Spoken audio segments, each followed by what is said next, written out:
मेरी जे छोटी सी रचना है, मेरी जे इमरोज साहब को श्रद्धांजलि भी है। तो मेरी बहुत तमन्ना रही है कि मैं उनसे कभी ना कभी मिलूं, और दिसंबर में उनकी मृत्यु हुई है, अभी थोड़े दिन पहले निधन हुआ है। तो जो मेरी रचना है उनके लिए लिखी गई है। मेरी आवाज आ रही है आप सबको? हाँ, आ रही है, आ रही है, आ रही सुनो इमरोज, है। सुनो इमरोज, मैं तुम्हें अलविदा नहीं कहूंगी। जानती हूं तुम आओगे, आओगे किसी अधूरी अमृता को, आओगे किसी अधूरी अमृता का साथ देने के लिए। मैं जानती हूँ तुम आओगे, इसलिए मैं तुम्हें अलविदा नहीं कहूंगी।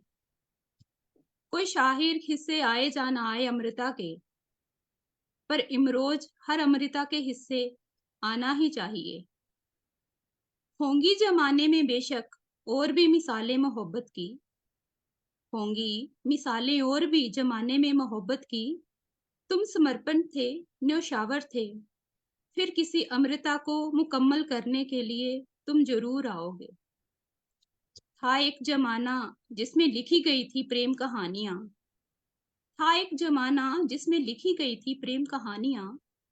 थी कोई हीर, था कोई रांझा, मजनू था शुदाई लैला के प्यार में।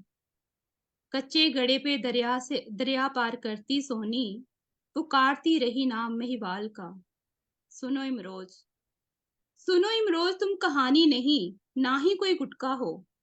तुम एक जुग थे, तुम एक जुग थे जिसमें आग और पानी एक साथ थे।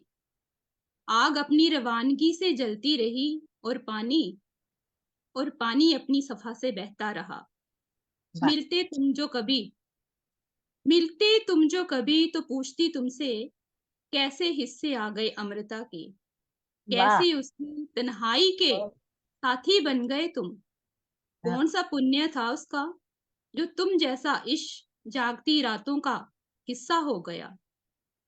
जानना चाहती थी तुम्हारे चेहरे की झुर्रियों से, चाहत की चाहत को जीने का हुनर, चाहत की चाहत को जीने का हुनर कैसे आया है तुम्हें।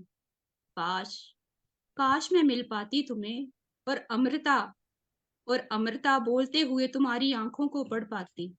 सुनो इमरोज, सुनो, मैं तुम्हें कभी अलविदा नहीं कहूंगी।